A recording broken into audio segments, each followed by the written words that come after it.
C'est Seb qui me rappelle dessus. Tu connais Seb Parodi? Ah ouais, c'est lui. Allez, on va laisser venir un petit peu les gens. Ça n'aurait pas tardé d'arriver quand même en grande masse. Déjà, on en a un, c'est Titide, c'est sûr.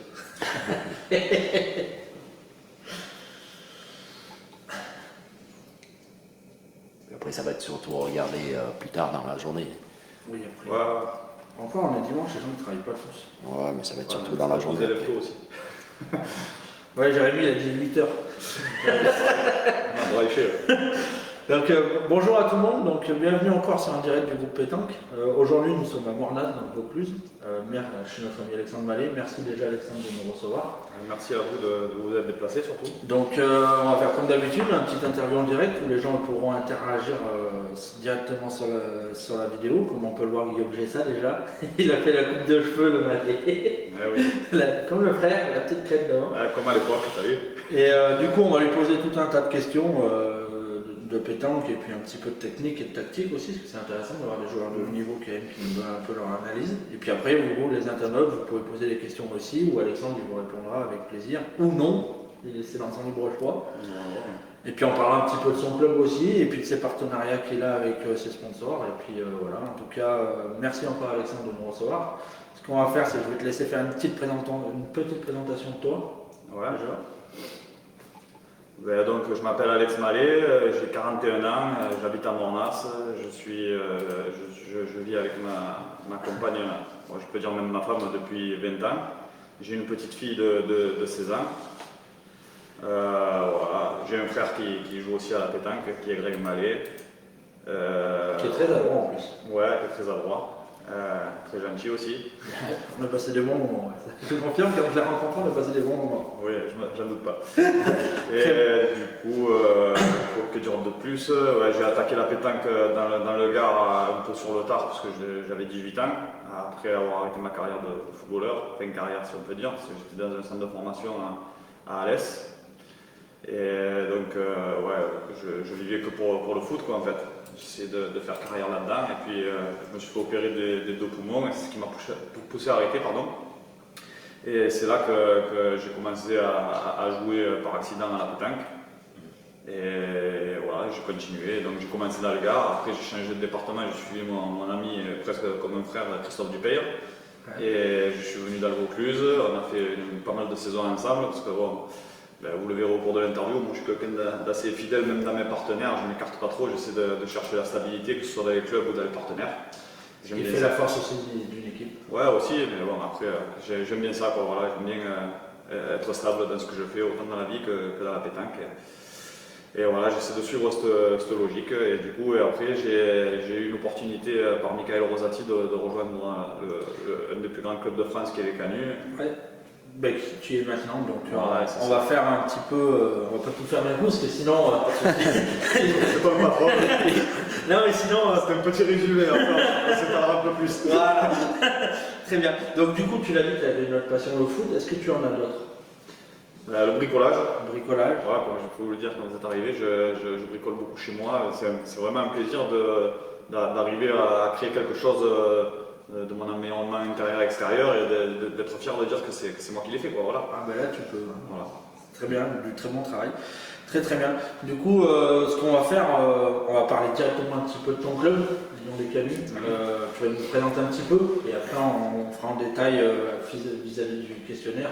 On parlera un petit peu de ton palmarès, etc. Mais déjà, on va faire une présentation de ton club parce que je trouve que c'est important de mettre les clubs en avant. Ouais, surtout. Tu es à Lyon Canuts. Ouais, je suis à Lyon Canuts, qui est voilà, depuis 5-6 ans maintenant. Donc, je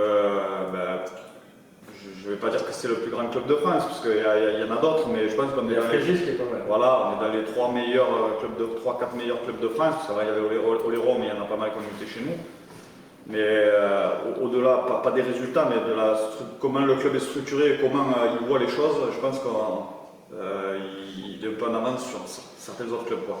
D'ailleurs, en parlant de ça, il y a eu une vidéo qui a circulé sur les réseaux sociaux qui a fait beaucoup de parler. C'est votre entraînement que vous avez fait. Il y a une vidéo ou un entraînement où vous courez un peu tous ensemble. Ouais, c'est ça. Pour moi, c'est la première fois que je vois un club qui fait ça et je trouve qu'on se rapproche du professionnalisme. Voilà, C'est ce qui va peut-être attirer un peu la pétanque vers le haut aussi. c'est ce que depuis la première réunion que j'ai fait, en fait, on appelait ça des séminaires. Je pense qu'on est le seul club à le faire. On a souvent 1 ou 2 séminaires par an où on se réunit surtout pour la cohésion d'équipe, pour se revoir un week-end tous parce qu'on est de différents horizons, il ne faut pas le cacher. Et donc dans ces séminaires on aborde plusieurs sujets et surtout la cohésion. Et franchement c'est rare de voir ça dans des clubs de pétanque, quoi. Moi je viens des clubs familiaux et t'arrives là. Et dès la première fois où on a fait ces réunions, on était vraiment cadré, et les objectifs étaient demandés à être atteints, etc. Tout était rédigé sur papier, comment il fallait qu'on aborde les saisons, ce qu'il fallait faire. On est vraiment dans les meilleures conditions dans ce club, même si on est souvent critiqué, mais c'est normal parce que les gens voient que les histoires d'argent et tout, mais franchement, au-delà de ça, on est vraiment un groupe, nous on nous appelle la Canucks Family, mais c'est pas des bêtises, on est vraiment, quand on se retrouve, on est content de se retrouver, même sur les nationaux et tout, on est vraiment soudés entre nous, quoi. Alors après, moi j'ai entendu dire ce qui était bien aussi au Lion des Canuts, c'est que quand tu t'engages dans ce club-là, tu t'engages aussi de faire des nationaux avec les gens de ton club. Et je trouve ça intéressant parce que c'est quand même, on voit rarement dans les autres sports des équipes qui se cassent pour aller jouer avec d'autres personnes dans des autres compétitions. Généralement, c'est bien de rester aussi entre collègues de club, ça permet à pouvoir des affinités, à pouvoir construire sur des équipes. Quel est ton ressenti là-dessus? Alors moi, je trouve que c'est le top, hein, parce que déjà, quand j'étais sur Orange, je m'éparpillais pas trop, je jouais le plus possible avec mon équipe. Mais là, ce qui est encore mieux, c'est qu'on a pas pour les 2 dernières années parce que c'est compliqué par rapport au Covid, mais on a un planning à l'année à respecter avec des objectifs et souvent on a un planning établi avec les joueurs qu'on doit jouer dans telle compétition, surtout dans les compétitions qui sont PPF et un peu moins Master maintenant, mais je trouve que c'est dommage parce que les Masters c'est quand même pour moi, on en parlera plus tard si on en a l'interview, mais pour moi c'est la plus belle compétition qui existe. Mais le PPF était une belle compétition aussi, et notre club nous demande de recueillir le plus de points possible pour qu'on participe au PPF et surtout en équipe homogène. C'est ça quand même. Voilà. C'est très important. Très bien. Du coup, on a fait une belle palette de ton club. Alors après, on parlera bien sûr, vous avez eu le Saint-Gras, champion de France, champion d'Europe avec le club. Vous avez ramené plein de trophées, donc là-dessus on en parlera sur ton palmarès, parce que ça en fait partie. Du coup, on va démarrer un petit peu l'intégration pour toi dans la pétanque. Du coup, comment t'es venu? Donc, tu l'as dit un petit peu par hasard, la passion de la pétanque.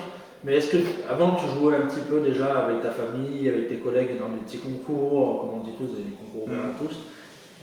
Comment t'as connu ça? Alors, en fait, je jouais tout au départ, mais franchement, j'étais pas très doué. Surtout, j'étais pas très solide, quoi. Dès qu'il y avait un peu de monde qui regardait, j'étais fébrile et tout. C'est vrai que. Et du coup, j'ai commencé à jouer sérieusement. Bon, au départ, je jouais parce que mon grand-père jouait, mon père jouait, donc on faisait souvent des parties en famille et tout. Mais bon, vraiment, pas pour le plaisir de jouer, quoi, pour jouer, quoi. Mais après, quand ma carrière footballistique s'est arrêtée, du coup, c'est vrai que je broyais un peu du noir et tout. Et mon voisin et mon frère jouaient souvent là où on habitait à Bagnoles, sur un terrain vague, ils jouaient souvent au boule. Ils m'ont dit, ouais, viens jouer, si tu pourras sortir, tu vas pas quand même arrêter de vivre et tout. C'est vrai que quand on a une idée en tête et que tout s'effondre, bien sûr, on broie un peu du noir, quoi. Mais du coup, je me suis mis à jouer avec mon voisin qui était Alain Saunier. Il était un peu spécial, mais très gentil, quoi.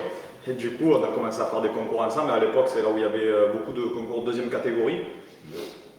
Et c'est vrai que on a commencé vite à gagner des concours. Mais lui, au début, quand on commençait à jouer, il me disait, ouais, t'es pas assez costaud, je vais t'endurcir. Donc souvent, il titillait un peu les adversaires. Et les parties se finissaient jamais trop bien, quoi.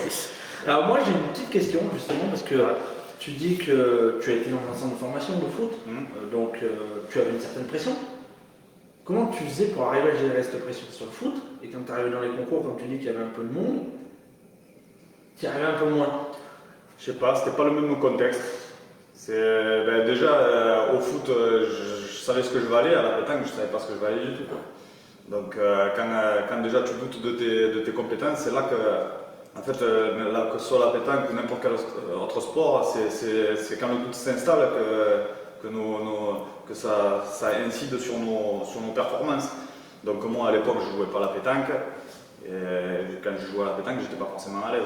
Et puis sur un terrain de foot on est 11, le regard n'est pas forcément, même si un gardien il est plus braqué sur lui. Mais justement, alors à quel moment tu as acquis ta force mentale? Parce que tu as quand même on voit Jérémy Hubert qui dit qu'il met en valeur ta force mentale. Tu as une force mentale à la pétanque et tu l'as bien acquérie à un moment. Après, je sais pas comment expliquer ça. C'est vrai qu'il y a beaucoup de personnes qui ont gagné un petit peu. Voilà, la confiance déjà. Après, au départ, je vous dis, mon collègue, souvent, on avait pas beaucoup d'embrouilles, mais on avait souvent des parties qui se finissaient pas très bien, machin. Donc c'est vrai qu'à force d'avoir des. On ne te connaît pas comme ça. Non, parce que j'ai beaucoup changé, mais il y en a, ils vous diraient, ils m'ont connu des bons gars qui me voient maintenant, ils me disent, mais quand il y a 15 ans, je joue contre toi. On n'aurait jamais cru que tu deviennes comme ça. Mais après, on avait l'âge, on s'agit. Moi, je suis passé du tout au tout. Et après, c'est vrai que quand on a une mauvaise mentalité au départ, ça m'a permis d'être un peu plus solide à un certain moment. Mais aussi, ça m'a joué des tours. Parce que j'ai eu du mal à me défaire de cette image pendant 5-6 ans. Et ça m'a porté préjudice, notamment dans le Vaucluse, pour les sélections, les trucs comme ça, espoir et tout. Souvent, on me disait que j'avais pas le caractère pour aller plus haut que ça. Et après, à force d'entendre ça, moi j'ai le caractère à souvent me rebeller, pas me rebeller dans le mauvais sens, mais dans le bon sens. Et je voulais montrer à tous ceux du Vaucluse et tout que je n'étais pas capable de jouer que dans le Vaucluse. Parce que quand je suis parti pour les Canuts, j'ai beaucoup entendu, ouais, mais qu'est-ce qu'il va faire là-bas? Là-bas, c'est pas le Vaucluse, on ne gagne pas comme ça. Et moi je leur ai dit, on verra dans un an ou deux. J'ai dit que j'envoie des boules dans le Vaucluse ou dans le Rhône, ou en Charente-Maritime, on les envoie quand même. Je savais que là, à ce moment-là, je voulais leur montrer à tous que j'allais être capable de faire quelque chose de bien.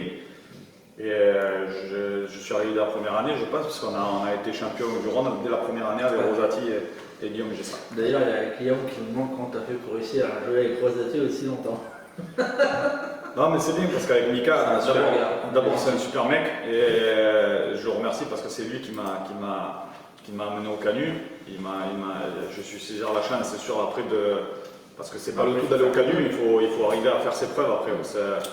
Quand tu arrives dans les clubs où il y a les Lois, la Croix, le Boursicot, et que toi tu es une équipe de seconde zone un peu, donc il faut arriver à faire ses preuves. Et moi je ne doutais pas sur ça, mais après voilà. Et avec Mika, on est bien complémentaires parce que c'est un sanguin, c'est un très très fort joueur. Après, s'il arrive avec les années un peu comme moi, je veux dire, pas pour me vanter quoi, mais à se poser, à relativiser dans certains moments, à rester plus calme, à ne pas répondre aux adversaires qui cherchent à le titiller. Parce que moi je dis souvent, quand un adversaire cherche à te titiller, c'est qu'il sait qu'il ne peut pas gagner.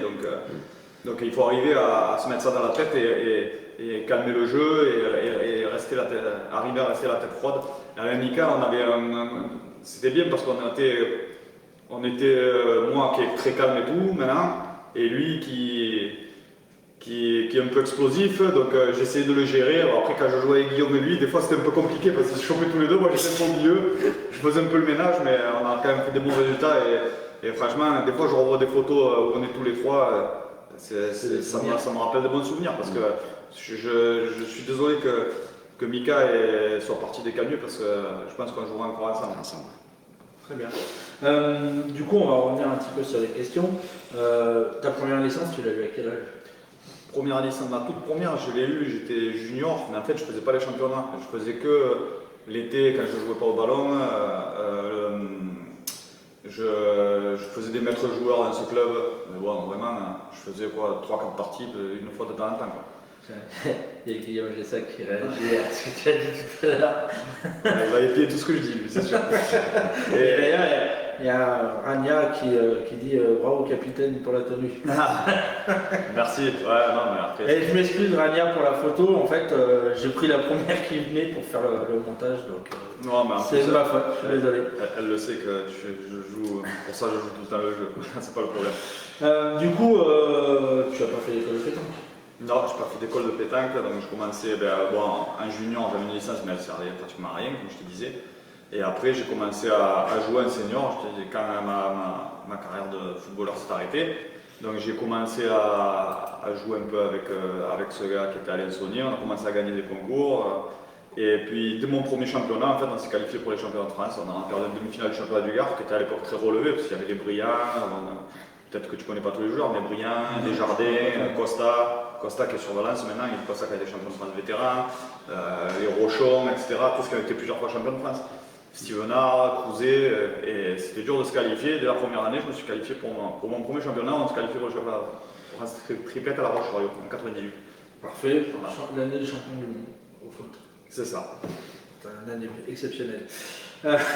Du coup, à quel moment tu t'es rendu compte que tu allais quand même avoir joué à un certain niveau à la pétanque? Parce qu'il faut le dire, tu es quand même à haut niveau, on t'a vu maintenant sur l'étape des Masters, sur le PPF, tu as gagné la Coupe de France, tu as gagné la Coupe d'Europe. Je veux dire, tu manques peut-être le maillot bleu-blanc-rouge. Ouais, ça serait on souhaite d'avoir, et c'est pas facile. Non, c'est pas mais facile. À quel moment tu t'es rendu compte que tu allais jouer à ce niveau-là? Je me suis rendu compte. Parce qu'on s'en rend compte quand même, à un moment donné qu'on a un truc en plus des autres et que ça va nous permettre d'être toujours au top. Je dirais, quand au Canu j'ai commencé à un peu rentrer dans l'équipe de Coupe de France, je savais que j'étais capable avant, mais pas à ce niveau-là peut-être. Non, peut-être, je vais dire, quand on est allé au championnat de France triplette à Nice, que j'étais encore dans le Vaucluse, et je jouais avec Christophe Richard et Christophe Dupeyre. Et en fait, on perd un quart de ce championnat de France 13-12 contre Kevin Malbec, et on n'a pas été chanceux. Et j'ai fait un championnat de France franchement exceptionnel. Et là, j'ai pris conscience que pas comme je pourrais être champion de France, parce que je veux dire, je suis à un niveau quand même en dessous la Croix, les Quintés, les Rochers. Mais à ce moment-là, je me suis dit que comme j'avais joué tout le long de cette compétition, et surtout les huitièmes, les quarts de finale, j'avais pas d'appréhension particulière. Je me suis dit finalement on peut battre n'importe qui en bien jouant. Et à ce moment-là, j'ai pris conscience de mes capacités, que déjà j'arrivais à faire des bonnes parties avant, mais là, le niveau que j'avais atteint à ce championnat, je me suis dit c'est pas impossible d'être champion de France déjà d'une. Et si on joue bien, et surtout c'est pas impossible de battre tous les plus forts au monde en bien jouant, quoi. C'est là que tu as vu que tu pouvais jouer vraiment au très haut niveau. Voilà. Vraiment Très bien. Du coup, tu nous as parlé un petit peu de tes clubs. Tu as fait Lyon Canu, tu nous as parlé de ton premier club, malheureusement j'ai mangé le prénom. C'était la pétanque atomique bagnolaise à Bagnoles. Est-ce que tu en as fait d'autres? Ouais, j'ai attaqué. D'abord, j'ai attaqué ma première licence junior, elle était à Saint-Nazaire, dans le Gard. Là, je jouais pratiquement jamais. Donc après, je suis parti à la pétanque atomique bagnolaise, qui était le club un peu présidé par Laurent Cos, notre speaker international. On connaît bien. Voilà, j'y passe le bonjour s'il me regarde.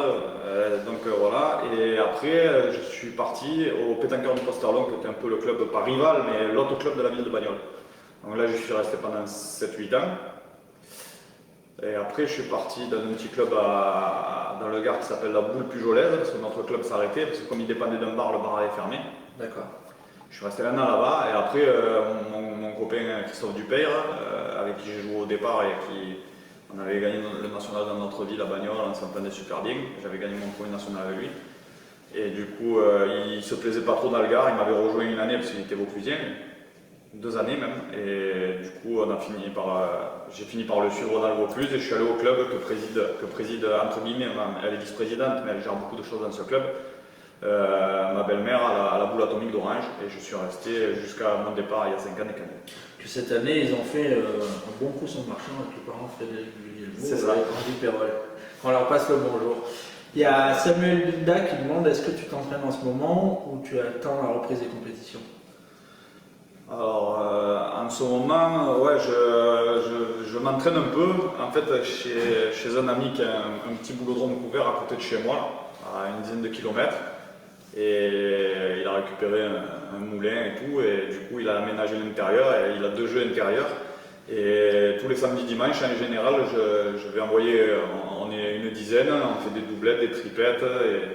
Et on intéresse un peu les parties. Et du coup, ça fait envoyer des boules et ça permet de garder la forme pour la reprise parce que sinon on va avoir du retard. Ça va être dur. C'est ça. Du coup, on va passer un petit peu aux questions du groupe pétanque parce que c'est aussi intéressant. Il y a pas mal de questions. On va parler un petit peu de stratégie là. Avant, on parlait stratégique et technique. On va parler un petit peu de toi, ton palmarès. Donc, on en a cité quelques-uns. Je peux te laisser quand même présenter un petit peu combien tu as de championnats de France. Je crois que j'ai fait 23 championnats de France. Pas mal. Ouais. C'est même bien. 23 championnats de France. Il y en a beaucoup qui courent après le premier. J'ai perdu 6 fois en 16e, souvent à 11 ou à 12. Mais souvent sur un peu des coups du sort. D'abord, mon ami, s'il nous regarde, s'il regarde l'interview un peu plus tard, Martinez et Walfé. Une année, on joue contre eux à Nevers, en 16e, en doublette, on jouait vraiment bien avec mon collègue Dupeyre et on menait 12-0. On se retrouve debout la main tapée gagné, il s'est mis à tomber des seaux d'eau. On a tiré la boule demi-heure plus tard. On a fait double casquette et on n'a plus jamais marqué. Et perd à 12 erreurs. Wow. Moi, je t'ai vu, je sais que tu as fait aussi un quart avec Daniel Rizzo, Ouais. qu'on va bientôt pouvoir avoir la chance d'avoir à ta place. Et Guillaume, si je ne me trompe pas. Et Guillaume Gessa, ouais, à Strasbourg. Et je sais que tu as fait un huitième de finale extraordinaire, un quart aussi. Ouais. Il ne vous a pas manqué grand-chose encore. Non. Mais généralement, tu es soit à la bonne du soir, soit le lendemain. Donc ça montre aussi ta qualité. Ouais, après j'espère Parce qu'un championnat de France, c'est pas facile. Non, c'est très facile, c'est vrai, il m'en a fallu. Les premiers, souvent, ne sortaient pas des poules.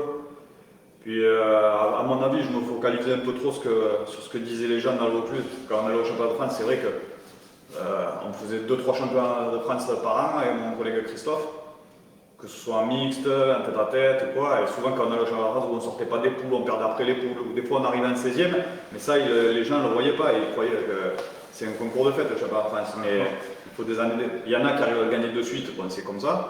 Mais il y en a, il leur faut acquérir de l'expérience. Et quand j'allais les premiers championnats de France, c'est vrai que c'était compliqué parce que surtout, on se disait, ouais, quand on va rentrer dans le Vaucluse, ils vont encore dire qu'on n'a rien fait, machin, alors qu'on perdait souvent par manque de chance, aussi par manque d'expérience aussi, mais pas par fébrilité. Après, ça, les gens, ils ne voient pas, ils n'y sont pas. Ouais, on est d'accord. Après, tu as gagné de nombreux nationaux, on ne va pas tous les citer. Bon, tu as gagné aussi, tu as eu la chance d'être capitaine d'une équipe des Masters, si je ne me trompe pas. Non, tu as joué les Masters, tu as gagné l'étape. Ouais, on a gagné l'étape de Montluçon la dernière. C'est pas tout le monde qui en gagne, hein. Ouais, ça fait partie du palmarès. Tu as été champion de France avec ton club. Je pense qu'ils y couraient un moment après, ils l'ont eu. Ouais, c'est ça. Et en plus, cette année-là, vous avez été champion d'Europe. Exactement. De Saint-Graal. C'est ça, ouais. Donc tu peux nous en parler un petit peu parce que je pense que c'est un des plus beaux souvenirs qu'on peut avoir en tant que joueur, hormis être champion de France, un maillot tricolore qui doit être le plus dur à gagner, parce qu'il y en a beaucoup qui disent que c'est plus dur d'être champion de France que d'être champion du monde. Ah ouais.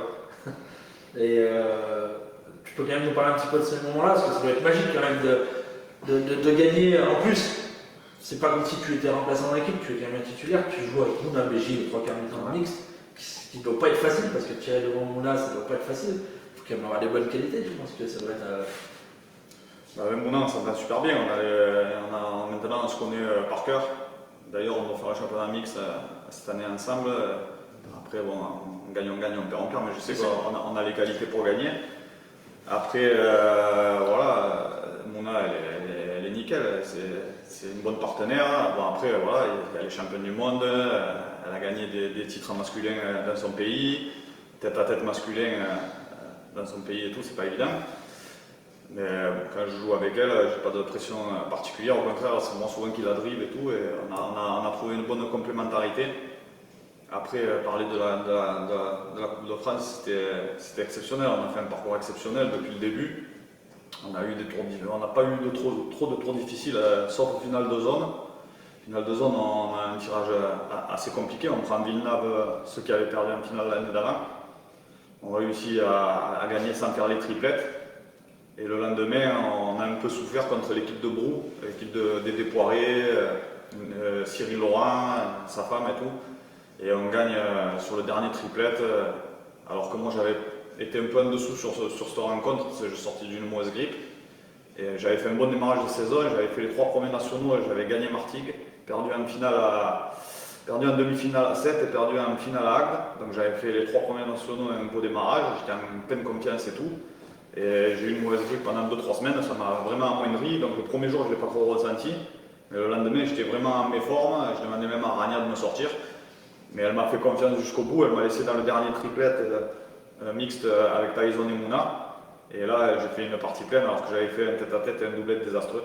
C'était pratiquement les 2 seules parties que j'ai perdues en Coupe de France depuis que je joue. J'ai dû perdre 3-4 parties. Bon, enfin. Et du coup, on passe le tour quand même. Et on arrive à la finale où il y a des équipes magnifiques. Et je pense qu'on était plus favoris l'année d'avant où on perd contre Nice. où il y a eu un Nacha Dorian et un Hervo Voilà. et Fernand Rivière, sans oublier, et tout le groupe de Bien Nice. sûr. Mais il faut noter la performance de Mathis. la partie. Voilà, il était sur un nuage, et bon, comme il est souvent, hein, mais là, il a été exceptionnel. Il a porté l'équipe de Nice sur ses épaules tout le long. Et le regretté Patrick, qui est parti trop tôt. Bien sûr. Et du coup, je pense qu'on était plus favoris sur cette année-là. Mais l'année d'après, on est arrivé encore avec la frustration de l'année d'avant. Et on s'est dit que cette année, il fallait faire mieux que l'année d'avant, quoi. Donc, et on attaque contre Dunkerque, tout le monde, ceux de Oléron, mon collègue Jérémy Darod et tout, et son père James nous branchait un peu, disait vous avez un bon tirage et tout, mais l'équipe de Dunkerque n'était pas négligée, parce qu'il y avait Arnaud Boutelier qui est un joueur énorme, avec qui j'ai joué. C'est un an dernier qui arrive. Voilà. Du coup, on a un peu souffert contre eux quand même, sachant que Boutelier a battu Fasino, que moi je gagne mon tête-à-tête à 12 alors que j'étais 1 à 11 ou un truc comme ça. Et finalement, on réussit à s'en sortir, on gagne le dernier triplet à Emena et Tyson. Après, on prend Arlan, qui est l'une des 5 meilleures équipes de France également, avec Suchot, Cyril Bégon qui avait été énorme sur ce tour, Angélique Papon, Chaplin. Qui avait gagné Roman, je crois, si je ne me trompe pas, en cas. Oui, c'est ça. Et Papon, je l'ai cité. Enfin, voilà, une pilote de joueurs. Il n'y avait pas Puccinelli. Si, il y avait Jean-Michel. Aussi, ouais. On a fait une partie énorme, Nuna et moi, contre Jean-Michel et Angélique, où on gagne au finish. Et si nous on perd ce doublette, je me suis souvent retrouvé dans cette position où si je perdais le doublette, il fallait gagner les 2 triplettes en fait. Et avec Mouna, on a tout le temps fait l'effort au bon moment. Après, ça nous a souri, c'est comme ça. C'est ce qu'on appelle la force d'être joueur. Je sais pas, ou la réussite, je sais pas, mais voilà. Force mentale, on a sorti souvent des belles parties mentale, il fallait, voilà, avec Mouna, on est assez costaud pour ça. Et donc bon, on a gagné Arlan. Et assez difficilement quand même sur le triplet parce que Chaplin, Blama et Papon étaient un peu revenus sur nous, mais on a su faire un beau finish avec Tyson et Mouna. Et après en finale, franchement avant d'attaquer la finale, je disais à Angie, je ne sais pas comment on peut faire pour perdre. Pourtant Oléron était au-dessus de nous, et avec Uro, Lamour, Kente, Lahatra, Charlotte Darod, Jessie Feltin, avec tout ce qui est des multiples titres de champion de France, de champion du monde. Et franchement, avant de jouer, j'ai dit on ne peut pas perdre cette année, il faut qu'on fasse un effort là. Et moi j'étais en pleine confiance, je fais un gros tête-à-tête contre Damien Euro, je gagne. Après on se retrouve dans une situation un peu délicate parce qu'il nous faut gagner un doublette de plus qu'eux pour pouvoir gagner qu'un triplet, c'était l'objectif. Et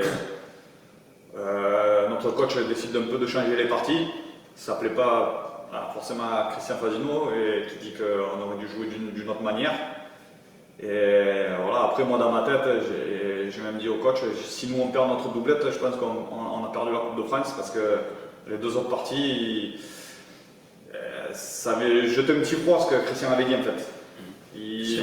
Parce que lui, ils avaient trouvé une complémentarité avec Ben Molinas et du coup il s'est retrouvé à jouer avec Tyson qui est un joueur d'instinct, qui est un joueur qu'il faut laisser tirer, et Christian c'est un gars qui ralentit vachement le jeu, ils n'avaient pas forcément le même style de jeu, et à ce moment-là, ils n'avaient jamais joué ensemble, c'était peut-être pas le bon moment de les tester, mais bon, Rania a eu cette idée, il faut respecter les choix du coach, on les a tous respectés, elle nous l'a dit dans le vestiaire où on était, il faut gagner toutes les parties, sans avoir d'état d'âme, et voilà, après moi j'ai dit à Mouna, il faut qu'on fasse l'effort nous, parce que je pense que si nous on ne gagne pas, on a perdu la Coupe de France. Et on a joué contre Charlotte et Jessie, on a fait une partie exceptionnelle. De toute façon, c'est dans cette compétition, c'est vrai qu'on voit la force d'une équipe, la force d'un club, du coaching aussi, comme tu dis. C'est vraiment là, cette compétition qu'on voit l'esprit club. Hein. C'est ça. Et du coup, on a tous tiré dans le même sens, on a gagné ce doublette. Et après, on avait un triplet à gagner.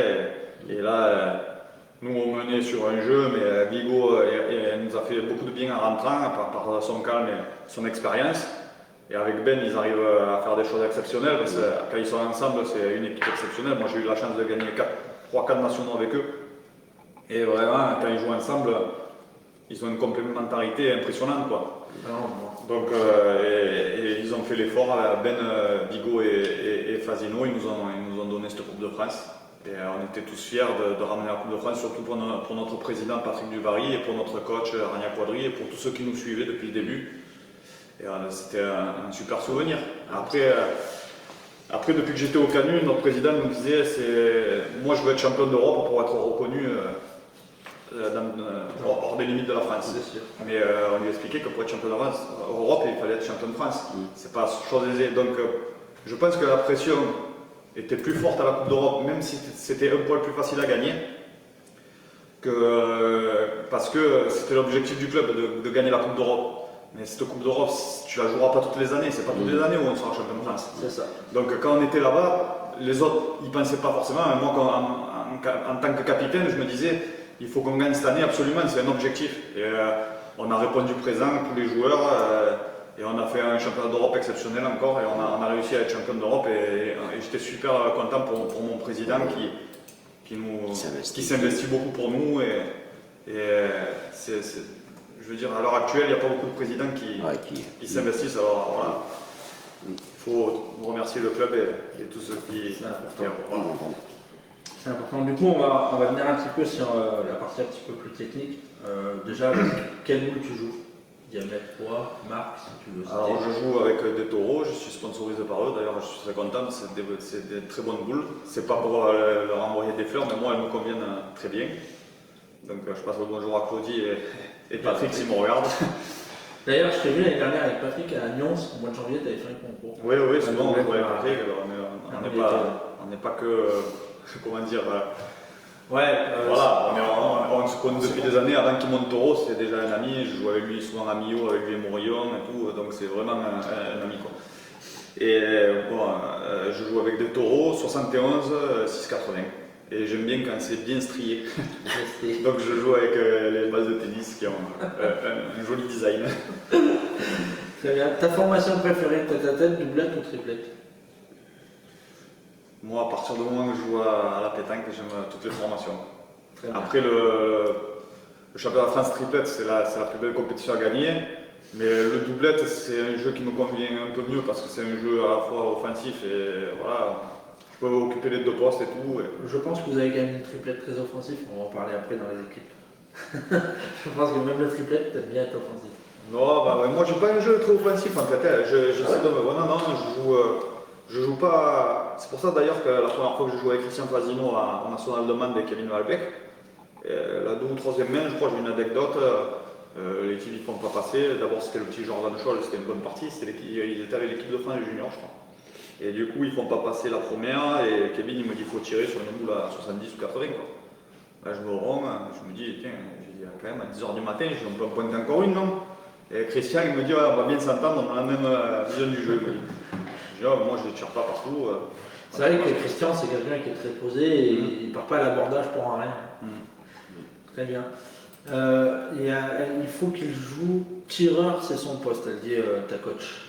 Ouais, c'est ce qu'elle me dit souvent. Elle me dit que c'est vrai que souvent, quand je fais tireur, j'arrive à faire des bonnes moyennes, mais après, ça fait un triplette. Moi, j'aime bien faire milieu, j'aime bien me retrouver avec les bonnes boules, les trucs comme ça. Gérer ces moments-là, ça me plaît beaucoup. Ouais. Samuel, on posera la question juste après par rapport au choc des champions, mais on va finir un petit peu le questionnaire et on le posera après. Quel est ton style de terrain préféré? Alors, j'aime bien les terrains un peu durs, goudron, avec des pierres un peu comme à Ruon, Sognon, des terrains de goudron comme ça, c'est bien, un peu avec des pierres aussi. Après, il y a quelques années, j'avais beaucoup de mal à tirer dans les terrains souples et tout, mais à force, j'ai un peu changé quelques trucs, et maintenant j'arrive à tirer un peu plus dans la boule, donc je m'adapte à tous les terrains, mais c'est vrai que les terrains un peu goudron et tout, c'est ce qui me plaît le plus. Très bien. Quelle est ta distance de jeu préférée? Moi, alors quand j'ai commencé à jouer, je jouais très bien de près. Je faisais beaucoup de carreaux de près, mais là, avec les années, ça commence. Je tire de moins en moins de près, je vais me dévoiler. Non, mais j'aime bien jouer très loin parce que c'est vrai que c'est là où pas les gens ont le plus de mal de jeu, le plus de mal à faire du jeu. Mais c'est vrai que c'est plus dur de faire des carreaux et des belles frappes entre 8 et 10 qu'entre 6 et 8. Quoi. On est d'accord. Donc nous, avec Angie, souvent on joue loin quand même. Et avec mes anciens partenaires aussi. Ouais, très bien. Pourquoi qu'il doit jeter le bouchon? Moi, en général, je sais, franchement, il n'y a pas de. celui qui. Le premier qui le ramasse. Non, non, non. Non, mais nous, c'est un Michi qui le jette en général, mais des fois je le jette quand je joue dans d'autres parties. Moi, je dis c'est celui qui a le plus d'expérience, voilà. Parce que c'est lui qui sait à quel moment il faut allonger le jeu ou le rétrécir, le raccourcir, pardon. Donc, je dis c'est celui qui a le plus d'expérience, voilà. Très bien. Pour toi, qui doit mener un jeu? Pareil, celui qui a le plus d'expérience, mais faut pas dire lui il n'a pas le droit à la parole. Si le tireur on l'envoie tirer mais qu'il ne se sent pas, il ne tire pas. À l'époque, quand j'ai commencé à jouer, souvent Christophe Richard il me disait toi, tu es tireur, t'as rien à dire. Mais il n'avait pas tout à fait tort d'un côté, mais je veux dire, si tu as un tireur qui n'a pas envie de tirer et sa boule elle est perdue, ça sert à rien. C'est pas bon. Donc après, moi je vais toujours, moi quand même, souvent je suis facile à jouer quand les gens me disent qu'il faut faire ça. Je m'exécute. Mais après, c'est pas le cas de tout le monde. Ouais. Très bien. Pour toi, le jeté du bouchon, c'est plutôt une force défensive ou offensive? Ça peut être les deux. Hein. Ça dépend comment on la voit. Non, ça dépend de la distance, ça dépend de l'équipe qui est en face, ça dépend du déroulement de la partie. Surtout avec les nouvelles règles qui arrivent cette année. Là. Avec il n'y a pas de limite en fond. Ça va être une de tes questions, mais je sais pas, je pense qu'on fait 2 pas en avant, 1 pas en arrière. Ouais. Ils te disent qu'ils veulent. Tu l'envoies une fois, s'il est mal envoyé, tu le poses à la main pour gagner du temps. À la sortie, là, on va jouer sur la ligne de perte. Ouais. Alors celui qui est engagé, il envoie à 20 cm de la ligne de perte, il a qu'à le chiquer pour qu'il sorte. Ouais, pour qu'il sorte. Donc elle est partie, elle va durer 2 heures. Hein. C'est vrai que celui qui est en danger, tu as raison, il va le poser à la ligne de perte. Bah ouais. Donc d'un côté, ils veulent raccourcir les parties, et d'un autre côté, ils veulent. Ouais, c'est pas bien. Ça va se rallonger là. Même en pointant, tu peux à peine toucher le but et qu'il sorte. Hein. C'est pas. Très bien, donc la question des entraînements, tu nous as répondu tous les samedis, tous les dimanches. Ouais, après je m'entraîne un peu plus souvent. Quand j'ai commencé à jouer, j'allais chez mon ami Hector Ramirez qui habite pas loin d'ici, donc on envoyait quelques boules. Puis souvent, mon collègue Dupay venait dans mon chemin, on envoyait quelques boules aussi. Mais c'est pas des entraînements comme fait Christian, de pointe, de tir. Je suis pas trop comme ça, pas trop d'entraînement. Du coup, maintenant, on va parler quelque chose d'important dans la pétanque, le sponsoring. Donc tu l'as dit, Taureau, tu en as d'autres? Ouais, j'ai fait un partenariat avec une entreprise qui fait des pompes à chaleur, panneaux solaires, etc., qui s'appelle Le Roi Solaire. Donc ils m'ont fait un partenariat pour 3 ans. On est 2 avec Dylan Rocher. Oui, d'ailleurs, il a fait une vidéo où il a tiré sur des panneaux solaires. Exactement. Ouais, c'est vrai. Donc j'ai un partenariat avec eux. Je les remercie d'abord. Et puis la marque de boules Taureau, avec Claudie et Patrick, qui m'ont renouvelé mon contrat. Je leur ai proposé cette année, comme c'était compliqué, que c'est vrai que c'est difficile de garder les effectifs et que moi, avec mon club, c'est compliqué pour que je puisse mettre tout le temps les tenues, etc. Parce que je mets en particulier, comme je joue souvent homogène, les tenues de mon club. Bien sûr. Donc je leur ai dit, si tu penses que quelqu'un mérite plus que moi d'intégrer le team et tout, vous pouvez m'enlever sans problème, je ne vous en voudrais pas. Mais il m'a dit non, on est content d'avoir un joueur comme toi qui représente bien la marque. Et donc je le remercie encore pour cette nouvelle année. C'est très gentil de leur part. Qui travaille beaucoup en ce moment sur les jeunes aussi, Taureau. Donc très bien. Tu en as d'autres? Non, Taureau, mon club des Canuts et le Roi Solaire. Très bien. Du coup, il y a 2 petites questions qui sont passées. Il y en a une qui est un peu plus rigolote. 3 questions qui sont passées. Il y en a une qui est un peu plus rigolote. Que penses-tu du choc des champions? Donc c'est Samuel Binda qui pose ça. Alors franchement, j'ai pas trop suivi. J'ai vu un peu le processus quoi. C'est intéressant. C'était nouveau, c'était bien. La nouvelle formule 2 femmes et 1 garçon, ça pourrait te plaire? Je pense que ça pourrait évoluer dans la pétanque, se voir arriver un peu comme un championnat départemental comme la triplette mixte. Franchement, je sais pas. Après, c'est pas tout le monde qui a la même vision des mixtes. Il y en a souvent qui voient encore les femmes comme un peu en dessous, alors que vraiment, ça a beaucoup évolué. Il y a beaucoup de femmes qui jouent très très bien. Après, je sais pas si ça pourrait marcher. Après, ça fait beaucoup de championnats. Déjà, le championnat de tir, il n'a pas pu se faire dans nombreux départements parce qu'ils ont voulu le créer, mais après, ça fait beaucoup de dates. Si on crée des 2 hommes, 2 femmes, 1 homme, etc., est-ce que ça va trouver sa place? Je ne sais pas. Après, je trouve qu'on dérive un peu de la pétanque ancienne, là. Ça part un peu dans tous les sens. On essaye de créer des nouvelles choses, ouais, je sais. Alors, ça peut être bien et pas bien. C'est ça, on verra, l'avenir nous le dira. Pour le moment, apparemment, ça appelle beaucoup de gens. Donc, après, c'est bien de le faire peut-être sur des manifestations comme ça. Ah oui, rester sur le traditionnel, sur les championnats, et tout comme ça. D'abord, notre club, il travaille beaucoup sur la féminisation du sport. Il en parle souvent. Mon président, il veut féminiser le sport pétanque et pareil, rajeunir. Donc, souvent, on a une ou deux équipes jeunes qui cette année va être encadrée par le Dantec, qui va essayer de faire du bien aux jeunes qu'on a déjà. Et voilà, il essaie tout le temps de monter 2 bonnes parties féminines. C'est important. Il y a des belles féminines. Alors là, c'est une question un peu plus rigolote. David Préto, combien Ludovic Lucignol doit-il donner pour jouer avec toi? Déjà, c'est bien parce que ça nous permet aussi d'aborder la question. Alors, il y en a qui appellent ça les payeurs, il y en a qui appellent ça les sponsors, il y en a qui appellent ça des gens qui veulent se faire plaisir. Qu'est-ce que tu penses du monde des gens qui payent les joueurs pour jouer avec eux? Après, c'est leur plaisir, c'est bien. Moi, c'est pas ma philosophie. Déjà, c'est très rare que je joue à des sponsors. C'est même jamais. Je crois que sur les 2-3 dernières années, j'ai pas joué à des sponsors. C'est pas que j'en ai pas l'occasion, c'est que ça m'intéresse pas. Parce que voilà, je préfère jouer avec une bonne équipe, avoir 7 chances sur 10, disons, de bien figurer dans une belle compétition, plutôt que de jouer avec un sponsor. C'est vrai de lui faire plaisir, mais d'avoir des difficultés à gagner. Après, je dis pas que ça changera pas à l'avenir. Mais pour l'instant, je préfère gagner le maximum de compétitions. Voilà, pour dans 10 ans dire, ben voilà, j'ai gagné une trentaine de nationaux, une quarantaine de nationaux, j'ai gagné là, c'est des bons souvenirs. En plus, toi, c'est compétiteur, quoi, voilà. Ce qui est bien, alors je dis ça, c'est pas méchant, hein, mais l'avantage que tu as en étant chez Taureau, c'est que les gens qui font la marque Taureau, Patrick Maisonnier et Claude Rivel, font quand même partie des meilleurs joueurs. Donc, toi, tu joues avec eux, tu es un ami, mais les gens ne peuvent pas dire, si par exemple tu dis tiens, il joue avec le gars qui est sponsoring, bah, tu as quand même la chance. Comme à l'époque, je me rappelle Bruno Gier, bah, pas à l'époque, il n'y a pas vu avec William Dauphin qui joue avec Da Silva. Silva, c'est une personne qui paye peut-être, mais c'est un très bon joueur. Ah oui, mais il y a beaucoup de sponsors, je ne vais pas les citer parce que je ne vais pas leur faire du tort ou quoi, mais bon, on les connaît. Mais il y a des sponsors qui jouent très bien. Il y en a qui ont fait les masters, il y en a qui vont faire les masters. Et ils le méritent amplement. Je veux dire, les champions qu'on joue avec eux, ils n'ont pas gagné à 4 boules. Il a fallu un moment ou un autre qu'ils jouent. Moi, je respecte. On a vu qu'il y en avait un qui a intégré le PPF, si je ne me trompe pas, pour cette année, qui joue avec Diego Rizzi et Fazino, il me semble. Voilà, c'est pas pareil. Lui, c'est plus parce que c'est un peu le mécène de la compétition. C'est lui qui est.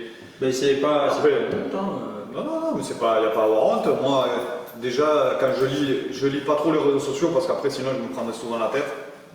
Mais beaucoup de joueurs me disent ça. Voilà, je veux pas lire trop ça parce que après, il y a trop de mauvaises personnes qui passent leur temps à critiquer. Dans la vie, il y a autre chose à faire que de tout analyser et tout critiquer. Je pense, surtout de nos jours avec ce qu'il arrive, il faut que les gens ils arrêtent, quoi. Après, les sponsors, eh ben, c'est leur plaisir. Je veux dire, ils embêtent personne. Donc, je vois pas pourquoi quand un joueur il est au PPF, on va dire ah, non, pourquoi il joue. C'est de la jalousie mal placée.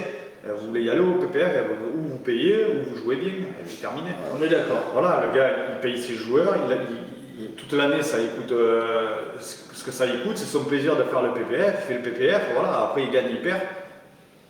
Son plaisir, c'est de jouer. Voilà, moi je respecte tous les joueurs, des payeurs, des forts, des moins forts, il faut respecter tout le monde et arrêter de passer son temps à critiquer et regarder tout ce qui se passe, quoi. On est d'accord. C'est de la jalousie mal placée. D'ailleurs, je pense qu'il y a une question qui va être intéressante, et puis il y a ta coach, elle va peut-être pouvoir nous aiguiller un petit peu. Que penses-tu du bénévolat aussi? Parce qu'on sait que le bénévolat, ça se perd beaucoup, qu'il y a des gens maintenant qui sont plus à jouer à la pétanque qu'à aider son club. Ben ça, c'est encore une bonne question. Moi, je suis bien placé pour t'y répondre parce que ma belle-mère, depuis que je suis avec ma femme, ça fait 20 ans qu'elle est bénévole dans le club. Lui et mon beau-père, ils mènent le club d'Orange, entre guillemets, parce qu'il y a un président et un groupe autour d'eux. Mais ils sont un groupe de 20 bénévoles qui sont assez âgés. Mais même quand il y avait le Covid, ils étaient malheureux de rester chez eux, quoi. Eux, c'est leur plaisir de donner du plaisir aux gens. D'aller, que les gens viennent à la Brunette, à Orange, fassent leur concours, que ce soit à la mêlée, montée ou quoi. Et ils aiment voir les gens qui s'amusent, qui sont contents, qui ne font pas ça pour l'argent, ils font ça vraiment pour le plaisir de la pétanque. Et c'est rare de nos jours de le voir. Et c'est pour ça qu'il faudrait que plusieurs jeunes aillent aider un coup de main de temps en temps à servir à une buvette, à tracer un jeu, à marcher la veille des championnats, voir si le club a besoin, c'est pas grand chose, mais ça sera appréciable, parce que sinon ça va se perdre, notre sport va se perdre, il ne faut pas croire. Les petits clubs, s'ils n'ont pas de bénévoles, ils arrêteront tôt ou tard. On est d'accord. Parce que, en plus, comme tu le dis, il y a Orange qui organise une super semaine de pétanque avec un international extraordinaire. Il faut beaucoup de temps, il faut du bénévolat parce que pour tracer tous les jeux. C'est toujours les mêmes qu'on voit. Moi je trouve ça dommage que les gens, justement pour leur club, ils ne s'investissent pas un peu plus. Et d'ailleurs, j'ai une deuxième question, tu parles de compétition. À quand on verra le premier national pétanque Lyon-les Canuts? Alors là, je ne sais pas du tout, ça va être compliqué parce que nous, on n'a pas beaucoup, dans notre club, on n'est pas beaucoup, quoi. Je veux dire, il y a notre président, il y a notre nouveau coach, directeur sportif, qui est Stéphane Fournier, qui avant était à la Lyonnaise, qui nous apporte un peu plus de professionnalisme, on va dire, qui lui a travaillé avec la Fédé Sport Boule, quoi. Donc lui, il n'est pas trop dans la tactique technique, mais plus dans la préparation et tout, nous ouvrir les yeux sur les entraînements, les trucs comme ça, physique, être prêt physiquement avant les compétitions et tout, ce qui est intéressant. Après, il y a Rania qui est coach, moi qui suis capitaine, et après tous les joueurs, mais dans le club, on doit être une vingtaine. Pour faire un national Lyon-Canuts, je pense que ça se fera jamais parce qu'on n'est pas assez. Après, il y avait un national qui s'était créé à Lyon Métropole il y a 4-5 ans, mais ils ont vu trop grand dès la première année. Ça a été compliqué de renouveler l'année d'après, mais c'est dommage qu'une ville comme Lyon, je me rappelle. Il y avait Bron qui tournait bien, c'est pareil. Ouais, après c'est pareil, c'est Abayada qui a entraîné ça. Mais après, c'est dommage qu'une ville comme Lyon, je me rappelle, avant il y avait 2-3 nationaux à Lyon quand j'ai commencé à jouer, que souvent on partait jouer dans le Rhône avec mes amis du Père et Roustan. On avait fait un national à côté du casino là-bas. Je ne sais plus comment ça s'appelle. Il y avait un national sur les bords de Loire, sur les quais de Saône. Il y avait un national aussi à Bron. Et à la sortie, on voit qu'à Lyon, il n'y a plus aucun national. C'est dommage pour une ville comme ça. On le voit aussi, c'est quand même dur de tenir des nationaux parce qu'on voit au Roman, c'est pareil. Ils ont essayé, cette année, ils ne devaient pas en faire en 2020 parce qu'ils ont du bénévole. C'est ce qu'on dit. Ouais, on revient sur le bénévole. Voilà, s'il n'y a pas de bénévole, c'est compliqué de faire des manifestations. Et après, ces joueurs-là qui ne veulent pas donner de coup de main bénévolement, les trois quarts du temps, c'est ceux qui disent ouais, mais il n'y a jamais de compétition. Et oui. Déjà ça, et en plus maintenant, avec la création des PPF, Master, etc., c'est vrai que quand un national, par exemple comme au Roman, il y a une autre national, une autre compétition à 200 ou 300 km, et que ce concours est PPF ou Master, forcément, les trois quarts des joueurs vont aller là-bas pour espérer pouvoir se qualifier et ils ne vont pas aller faire le national de Roman qui est très beau. En plus, c'est ce que j'allais dire. Vous avez gagné avec Hugo et Ben. Et que même le parti de barrage contre Randy, Amaury et Fred, ça a été compliqué. Vous en êtes sorti, je me rappelle, j'ai filmé cette partie. Ça a été Amaury, malheureusement pour lui, il joue à la gagne, il manque 2 fois la gagne. À mon avis, ils n'ont pas fait le jeu. Ils avaient une belle mine de gagne et ils n'ont pas pris. Et ils sont partis à pointer alors qu'en tirant, ils avaient très bien tiré, ils auraient pu gagner. Et surtout dans un jeu très difficile. Et ils sont partis pointer. J'ai dit à Ben, s'ils pointent là, on ne perdra pas. Et c'est ce qui s'est passé. T'as une petite vision quand même. Souvent tu dis, comme tu disais pour la Coupe de France, si on ne gagne pas la doublette, on perd la Coupe de France. Du coup, faites l'effort là. Tu dis s'ils pointent, vous gagnerez la partie. Ça se passe. Souvent, je me projette. J'essaie de me projeter dans les choses. Je me dis, voilà, là c'était la facilité, c'était de gagner en tirant, surtout qu'ils avaient bien tiré. Et c'est là qu'on voit un peu les bons joueurs. Enfin, je ne dis pas que c'est des mauvais joueurs, mais c'est là qu'on voit qu'un joueur il a un peu de sang-froid et tout. C'est dans ce moment-là le gars qui a bien tiré toute la partie, qui dit, même s'il a 1 mètre pour mettre un point, mais que c'est un point difficile, qui va dire, oh, mais non, mais là j'ai la passe, je vais le mettre, alors que tu as bien.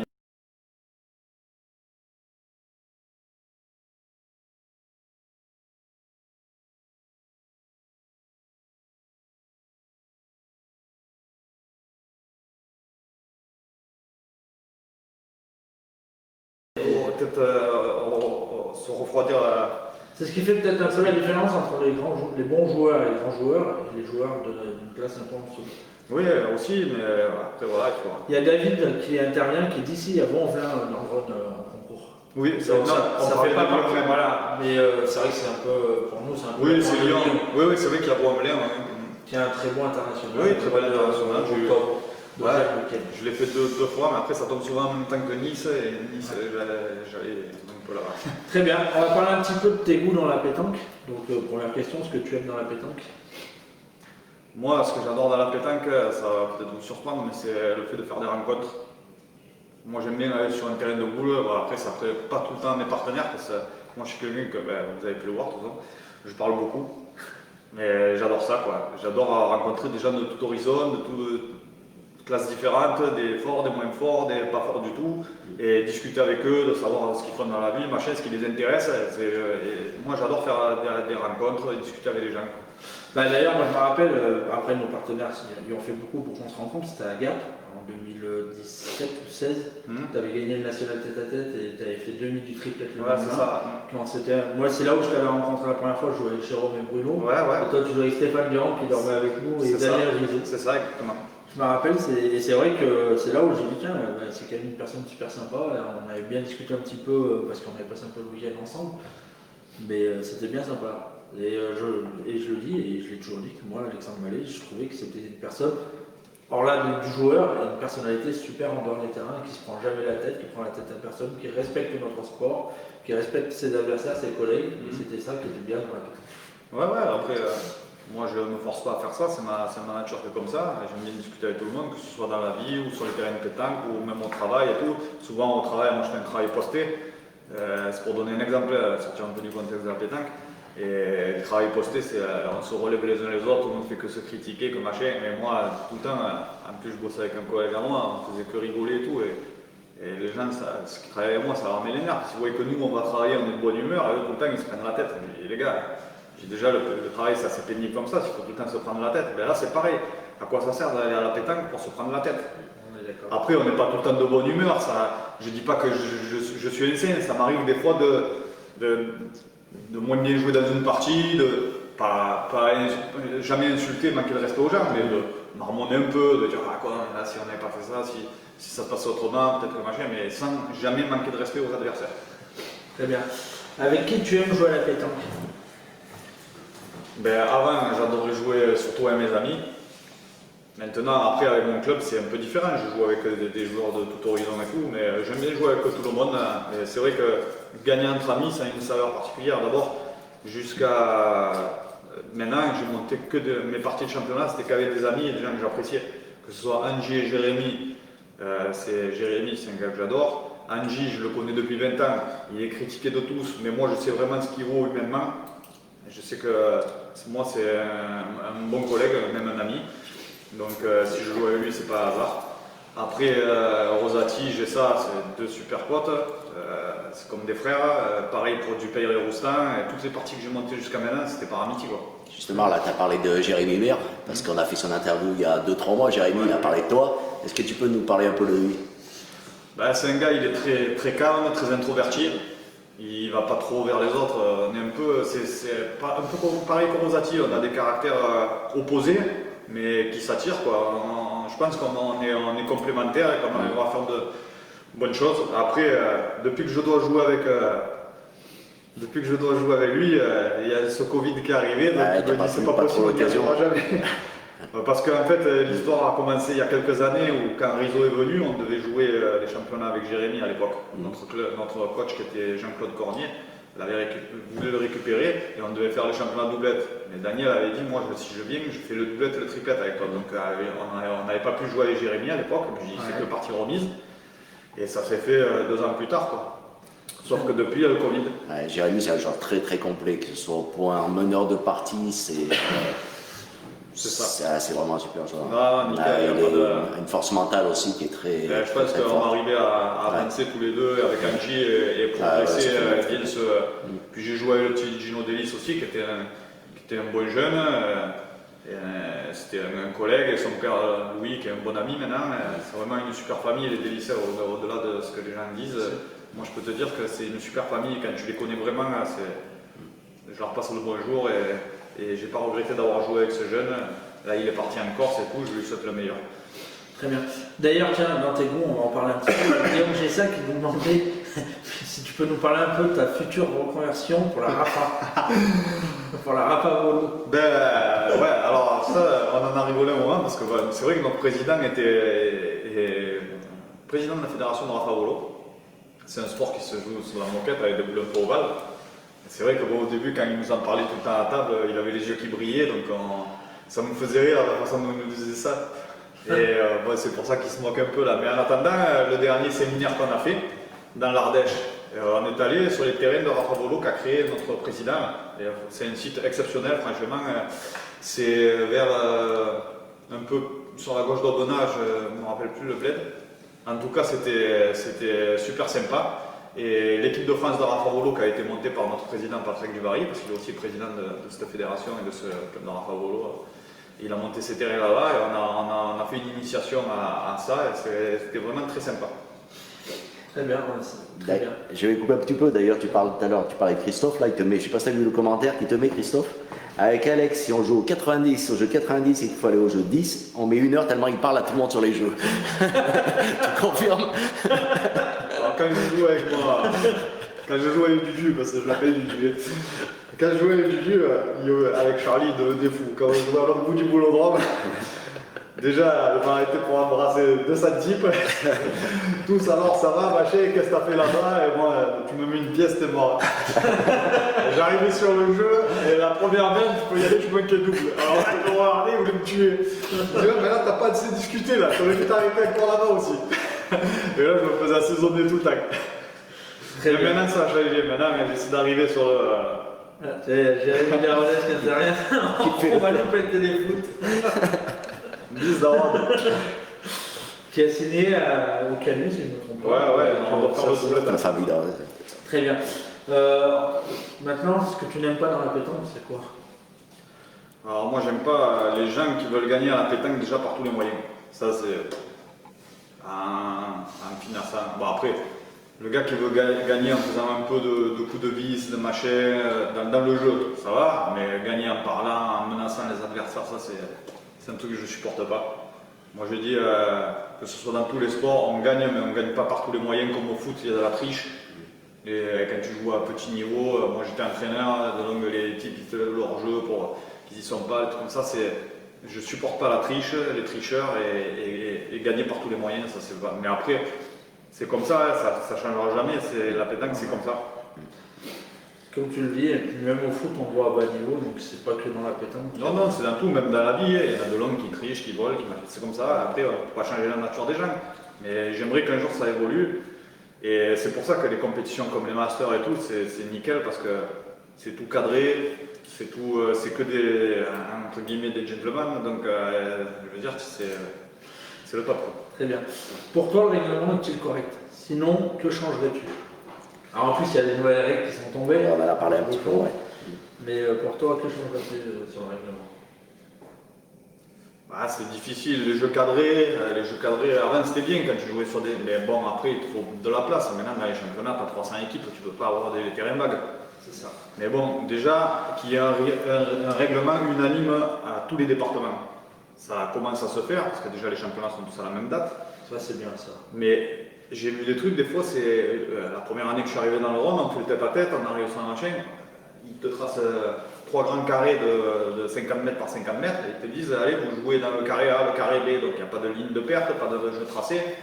J'ai dit, mais où on est là? Alors, t'en as qui croisent les jeux, qui arrêtent les boules, c'est un championnat quand même, tête à tête, donc tu vois, nous dans le Vaucluse, c'était tracé, presque M. Coste, qui est président du comité, qui a fait des super trucs pour la pétanque, même s'il est souvent critiqué, comme d'habitude, mais je veux dire, après, ce qu'ils venaient le mettre, mesurer les jeux s'ils étaient à la bonne distance. C'est important. Et après, moi je trouve qu'il faudrait déjà que les règlements soient partout pareils, que chaque département ne fasse pas comme il veut, que ce soit, et que surtout que le règlement soit respecté, pas forcément que les arbitres soient tout le temps là, parce que les gens ils disent ouais mais les arbitres, lui il met un carton jaune, il est pénible, machin, mais c'est le règlement. Déjà, je veux dire, moi quand je rentre dans le rond, j'essaie de ne pas mordre, de respect pour... J'ai l'image qu'il y a un flou. Alors on est désolé, je pense que c'est la connexion un petit peu des fois qui est un peu de haut, un peu de bas. L'image peut être floue, mais ne vous inquiétez pas, elle va revenir. Non mais c'est pas toi Titi, c'est pas la caméra, c'est à mon avis c'est la connexion. Du coup ce qu'on va faire Alex, c'est qu'on va, je vais te demander aussi pour toi, Quelle est la plus belle des compétitions donc, Ben, pour moi, il y en a deux. La Coupe de France, ben, pas parce qu'on l'a gagnée, parce que déjà, je disais que c'était la plus belle des compétitions avant, parce que c'est une compétition d'équipe, où il y a un groupe élargi. Et c'est surtout intéressant de voir la mentalité de chacun. Un joueur qui joue pas, voir comment il réagit. Dire, un qui a été un peu en dessous, on le sort, voir s'il a l'esprit d'équipe. Ça, déjà, c'est une belle compétition pour ça. Et pour moi, pas une des plus belles, mais sûrement la plus belle, c'est les Masters, quoi. Les Masters, je les ai fait une fois. S'il y a vraiment une compétition que je voudrais refaire, c'est celle-là, quoi.